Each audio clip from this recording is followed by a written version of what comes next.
A quinta mensagem do programa, a Graziele vai fazer a leitura e eu faço um comentário. Dia 9 de novembro de 2008, o carinho. Sempre vens me tratando com muita delicadeza e muito mais para com o meu santo Filho Jesus, porque os nossos corações estão sempre interligados. É justo de seres chamado profeta pelo amor que tens por nós. Dá o direito pelo carinho e este jeitinho que tens, de homem simples, educado, diante do nosso Criador. É isto que te faz ser um líder para trazer o pequeno rebanho ao nosso Deus. Juntaste uma quantia que nenhum sacerdote pôde juntar. Esta é a razão de um servidor de Cristo autêntico. As ovelhas, como se trata, essas são as que estão sendo assinaladas e nenhuma delas irá mais se perder. A todos aqueles que vêm te ouvindo, Pedro II, se dá o direito de viver eternamente. Os 3 pastorinhos de Fátima, quando me viram pela primeira vez, não se assustaram, e sim ficaram maravilhados diante de mim. O mesmo ficaste maravilhado no dia que Jesus, em forma de luz, apareceu para ti, conversando contigo. Saíste feliz, contando para todas as pessoas. Até hoje, o carinho teu por este trabalho é cada vez mais deslumbrante. Todos que aqui no céu estão podem ver como és fiel a Jesus, meu santo Filho. E é isto que mais chama a atenção das pessoas que te ouvem. Elas estão vendo que és verdadeiro mesmo, e não um enganador. Alguém enganando vem, disfarçado, vestido de ovelha, mas por dentro é outra pessoa, e a maioria não consegue enxergar. Mãe de Deus e nossa também, será que não é porque eu, Pedro II, sou muito simples, onde eles não conseguem enxergar? Pela humildade do meu santo Filho Jesus, quando na terra andou, também os sumos sacerdotes foram rígidos com ele, por ser o homem mais justo e humilde. A arrogância deles não permitia que ele fosse o Filho de Deus. O mesmo vem acontecendo contigo. Diante deles não és nada, mas a inveja continua sobre ti, meu filho, por este teu trabalho tão lindo. Mas deixa isto para lá. Vamos ao que mais importa. Continue, faça tudo o que ele te mandou, desde o começo, porque tão logo ele, Jesus, assumirá por toda a eternidade. Quem foi predestinado a fazer um trabalho como este que vens fazendo, refere-se pelo carinho que este povo tem por ti. Maria Imaculada Conceição e Pedro II. Essa mensagem, então, de 2008, nos faz refletir bastante sobre o título, né? O carinho. Todos que conviveram, né? Principalmente nós aqui, os filhos, convivemos com o profeta Pedro II, sabemos do verdadeiro carinho dele, né? Sempre muito carinhoso. Era quase que um dos pontos principais na vida dele, carinho, né? Ele sempre foi muito e muito carinhoso com todos nós. Mas nessa mensagem aqui, Nossa Senhora fala em vários aspectos, né? De como devemos confiar, de como devemos acreditar, ouvindo a palavra dele, porque Jesus falou numa mensagem: e quando tu fala, não és mais tu que estás falando, sou eu que falo por ti. Então essa confiança que Deus pedia, né, que a gente deveria ter nas palavras do profeta, na verdade era ter confiança nele, porque era ele, como ele disse, muitas vezes, quase sempre, sou eu que falo por tua boca. Claro, Jesus foi sempre muito simples, muito reservado nesse sentido de não se demonstrar para todos, né? Ele espera que as pessoas percebam, né, a presença dele. Então era através do profeta que ele falava, e uma grande parte das pessoas não perceberam isso. Nós vimos isso acontecer quando ele quis se mostrar, né? O tom da voz era diferente, o semblante do profeta era diferente, quando ele quis se mostrar, que foi no púlpito. Algumas vezes nós vimos a presença de Deus falando na boca do profeta, e as outras vezes não percebemos. Quantas vezes viemos buscar palavras de indicação, né? Conselhos, e era Deus que estava nos aconselhando ali naquele momento, e muitas vezes não percebemos. Hoje a gente já tem um pouquinho de entendimento melhor, né? Tem uma convicção muito forte. Isso não é ser arrogante, isso não é ser achismo, né? Acha que é melhor que os outros. Não, é a confiança. É convicto que o caminho que estamos é verdadeiro. Não existe outro. Não tem por que mais questionar ou duvidar da vida que nós levamos. Hoje em família, com meus filhos e meus futuros genros na mesa, no almoço, eu conversei sobre esse assunto também, né? Eles devem confiar em Deus. Nós somos um exemplo vivo que confiando em Deus tudo dá certo. Não é de hoje para amanhã. Como a Aline falou, Deus não está aqui para barganhar, não é um negócio. Ele mostrou a verdade, agora ele só quer que a gente confie nele e deixa com ele. Mas ele não diz, vocês não vão sofrer, eu vou poupar vocês de tudo, não. Todos os santos que confiaram em Deus sofreram. O profeta, agora que a gente tem conhecimento por último aí, o sofrimento dele também foi grande. A trajetória toda, mas Deus deu o conforto para ele no tanto que podia ser dado, né? A gente viu isso. Hoje nós estamos comentando sobre isso, né? Como que uma família desse tamanho, 9 filhos, os genros, as noras, não são todos, mas, né? E netos, alguns netos, a grande maioria dos netos, e eu acredito que vai vir todos, porque Deus botou a mão, e quando ele bota a mão ninguém tira. A não ser que a pessoa não queira mesmo, né? Mas vai existir um momento de arrependimento e vão vir. A família desse tamanho se manter unida, tudo na mesma trajetória, tudo no mesmo caminho, cada um com o seu estilo, mas é tudo o mesmo caminho, né? Então a gente, só esse exemplo vivo que Deus está deixando para todos vocês acompanharem, que é o santuário e a família, gera motivo para a gente agradecer a Deus dia e noite, dia e noite. Então, como eu falei, eu conversei isso hoje na mesa, na hora do almoço, para os meus futuros genros, né, que estão vindo, estão aparecendo agora, não têm conhecimento de nada, estão aprendendo. Mas Deus, ele é justo. Essa obra tem 52 anos. 52 anos é a idade que eles não têm, é a idade, o dobro da idade de alguns deles, né? Uma idade, já é uma senhora obra. E o que aconteceu nesses 52 anos? Quantos exemplos de vida existem nesses 52 anos? E a obra se mantém em pé. As críticas que existem, mas não tem nada nesse mundo que não exista crítica. Mas é só fazer a comparação. Como Jesus diz no Evangelho, né? Se ele é por nós, não pode ser contra nós. Se as pessoas estão lutando contra essa obra, falando mal do profeta, como João Batista acabou de falar, que só fez o quê? Só pediu conversão, só pediu para que dobre o joelho, para que reze, né? Para que una-se famílias, para que receba a Santa Hóstia na boca. O contrário do que bispos estão pedindo, para que não receba. Ele fez o contrário, está pedindo para que faça isso. Então, tem pessoas que dizem que essas mensagens, muitas delas, né, é o inimigo que passou, então o inimigo se converteu. Já pensaram o inimigo pedindo para rezar? O inimigo pedindo para que tenha paz, para que as famílias se unam? O inimigo pede isso, né? Por aí vocês fazem o cálculo, vão se baseando nessa forma. A gente tem altos e baixos, né? Vocês sabem que uma obra dessa, ela não é pequena, ela é mundialmente conhecida. Não por todos, mas é mundialmente conhecida. E pesa bastante cuidar dessa obra, administrar ela, convencer as pessoas da verdade, mas a verdade ela é uma só. Então a gente tem que falar toda a vida a mesma história.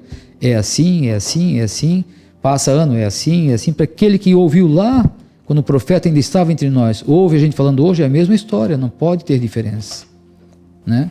Se levar mais 10, mais 20 anos, se eu não estiver mais aqui, for algum dos meus irmãos, for algum dos meus filhos ou sobrinhos, a história tem que ser a mesma. Ela não pode ser diferente. Então essa noite eu sonhei com o pai, fazia tempo que eu não sonhava, né?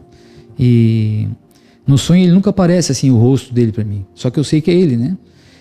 E tipo assim, quando acontece, tá o trânsito parado, o asfalto, que estão mexendo no asfalto, um lado do asfalto é bloqueado, né? E as pessoas ficam ali parando, assim, aquela pessoa na frente lá. Aconteceu assim, só que era aqui em Taquaras.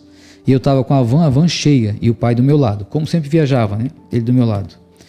Daí eu estava bem atrás, e sempre aquele jeito de dar uma escapadinha, né? Eu fui cortando aqui, cortando ali, cortando ali, e o pai só olhava assim, eu sentia que ele olhava para mim, olha, não vai dar certo o que está fazendo, né? E eu fui cortando, fui lá na frente, fui o primeirinho lá.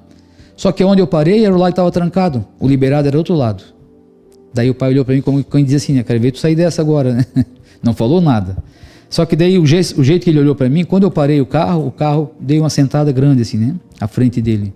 Aí ele olhou para mim como quem diz, puxa o freio de mão. Eu puxei o freio de mão e o carro encostou no chão. Tocou no chão daí. Aí pensei, agora mesmo que não vai sair daqui, né?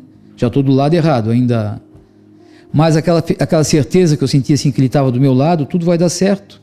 Isso é um sonho, né? Mas pode ser alguma coisa que estava tentando transmitir. E na hora que o rapaz liberou a passagem, eu já estava do outro lado. Não sei como aconteceu. Eu já estava do outro lado que era liberado. E o carro levantou novamente sozinho e eu toquei. Então eu concluí, né, no meu sonho. Assim, confia em mim, né? Continua acreditando no que eu fiz, no que eu te ensinei, que o caminho é esse, não tem outro. Posso até estar passando por algo que não é o caminho certo, mas daqui a pouco eu vou estar na verdade. Se eu seguir sempre a verdade. É uma conclusão que eu tirei, um sonho. É sonho só, né? Não sei se posso, mas me fez muito bem, né? Saber assim que ele estava ali do meu lado e mesmo eu errando ali o caminho, eu fiz errado, daqui a pouco eu já estava novamente no caminho certo e o carro como assim fica, né? Como ele sentou no chão, fica com os pés no chão, né? Não fica aí achando que tudo pode ser diferente, não, fica com os pés no chão que vai dar certo. A hora que o rapaz liberou o caminho, eu já estava com a van novamente levantada e segui o caminho. Então, essa convicção que a gente tem que ter, que eu tenho graças a Deus, né, porque eu vivi desde 89, muito junto, muito próximo do Pai, né? E talvez consciente ou inconscientemente, Ele foi passando aquilo que eu tinha que passar para nós. Deus, como Deus fala na mensagem, que muitas vezes era Ele falando pela boca do profeta, então, quantas coisas que eu ouvi, vamos dizer assim, não foi o Pai que falou, foi Deus que me falou, né? Pela boca dele. Então, isso está dentro de mim. Como o Alex também deve ter, o João Batista deve ter, minhas irmãs devem ter. O que ele falou com a gente, né? Está dentro da gente. Está cravado dentro de mim. Então, não vai ser qualquer conversa fiada, não vai ser ninguém da obra que vai mudar a minha opinião, né? E meu jeito de pensar sobre o que eu aprendi dentro dessa obra, sobre o que eu ouvi do profeta. Ninguém nesse mundo, se a mãe viesse me falar alguma coisa contra o pai, não vai me convencer, né? Isso não vai acontecer, claro, mas nada que falem do profeta para mim, nada vai entrar para mim algo contrário daquilo que eu já sei, daquilo que eu ouvi, daquilo que eu aprendi vivendo ao lado dele. Quanto a essa obra, ninguém vai me afastar dessa obra. Só Deus, se Ele quiser me calar, né? Claro. Mas o que acontece? Deus quer discípulos para Ele, quer operários para Ele. Né? Então as pessoas que estão junto conosco nesse programa, vamos dizer, olha só, cada um tem sua parte. Às vezes os rapazes estão entrando aí novo, né? O Alan, o Cid, não são mais tão novos, mas o Roberto, cada um tem sua função aqui dentro. Esse programa vai para o mundo inteiro. A Aline, a Dete, né? a Ladi, e cada um que vai aparecendo aqui para assim, é mais um integrante dessa obra, cada um tem sua parte. Somos todos discípulos de Deus. Se nós realmente trabalharmos com fé, com convicção que o caminho é esse, Deus vai abrindo as portas. Não pense que não vai ser dificultoso, não vamos ter trabalho, não vamos ter intrigas às vezes, né? Por incompatibilidade aí de pensamentos, né? Cada um pensa de uma forma, mas quando se junta tudo novamente, o contexto é um só. E essa obra ela é espalhada para o mundo inteiro. A importância que tem essa obra, divulgar a palavra de Deus. O que ele fez com os discípulos, não era isso? Dar continuidade ao Evangelho, levar em frente. Os sacerdotes, como diz nessa mensagem aqui, né, ó, pela humildade, não, que o pai pergunta primeiro, né, mãe de Deus e nossa também, será que não é porque eu, Pedro II, sou muito simples, onde eles não conseguem enxergar?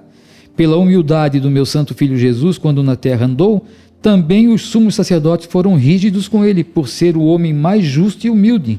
A arrogância deles não permitia que ele fosse o Filho de Deus. Então, hoje a arrogância deles não admitem que famílias simples, que pessoas simples façam um programa desse, que falem sobre o Evangelho.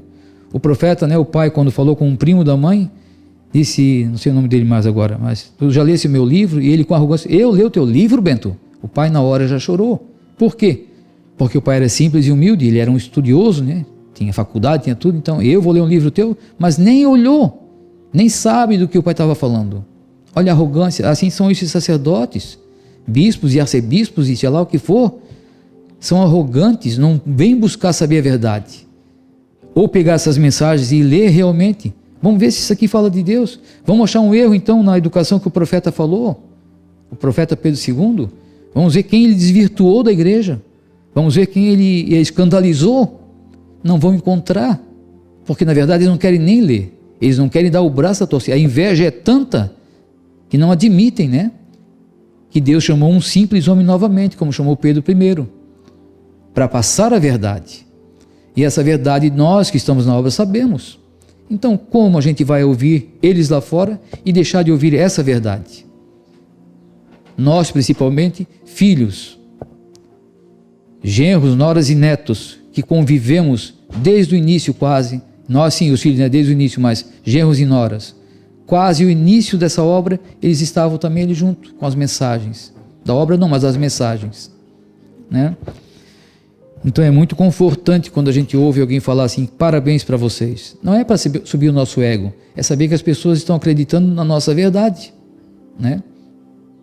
Eu recebi outro dia pelo WhatsApp uma reflexão de um rapaz dizendo que ouviu o pai dele conversando, né? Que passaram pelo compadre. Muitos de vocês receberam porque eu mandei para muitas pessoas, né?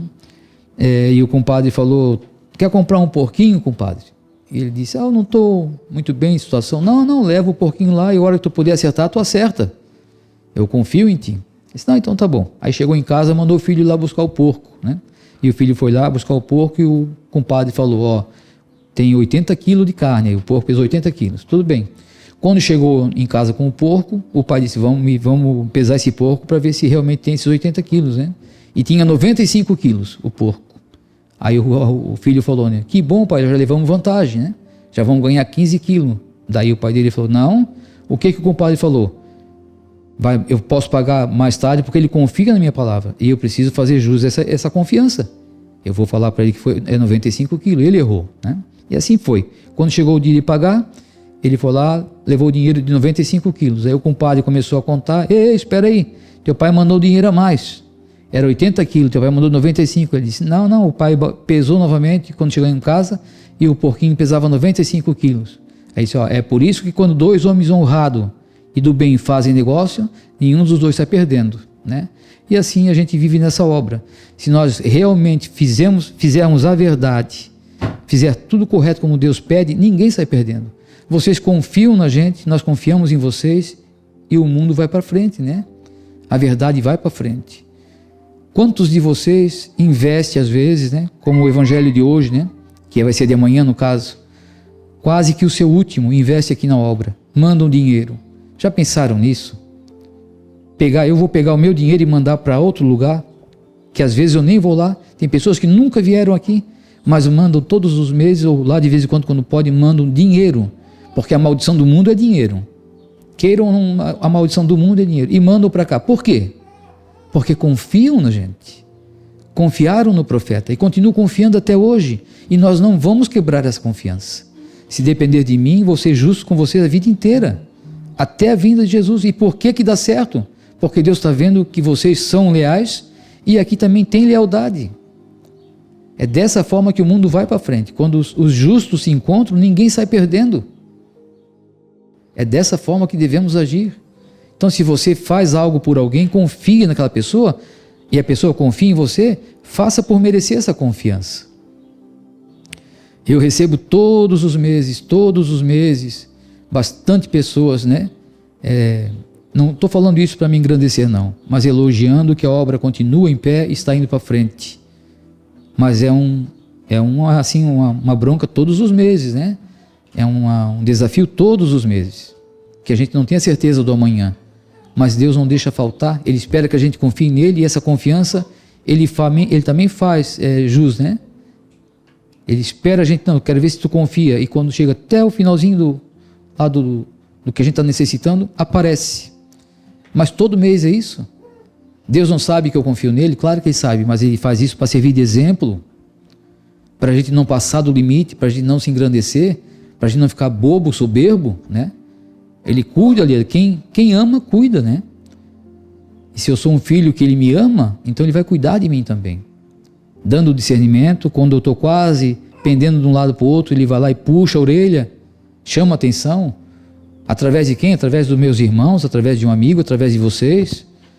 Algo errado aqui no santuário, aqui na rádio, algo errado no santuário, alguém chama a atenção, eu já falei, eu acredito que eu tenho, mas quero sempre ter cada vez mais humildade de, se as pessoas me falarem aonde eu errei, de pedir perdão, porque nós erramos o tempo todo, mas a obra ela é um conjunto, esse conjunto precisa ser junto, né? Essa engrenagem, o elo da corrente tem que estar engatado, a engrenagem tem que estar certa para poder girar. Essa obra ela é uma obra, a palavra viva de Deus é uma família muito grande. E administrar essa família toda não é fácil. Mas com Deus no comando, a gente deixa Ele comandando, vai em frente, né? Vai em frente. Então, esse carinho que o profeta teve por todos nós, eu acredito que ele continua tendo, porque é onde ele está olhando por todos nós. E espero que cada irmão meu também tenha recebido dele esse carinho e guardado em seu coração para passar para todos vocês também a mesma forma, o carinho que vocês merecem, tá bom?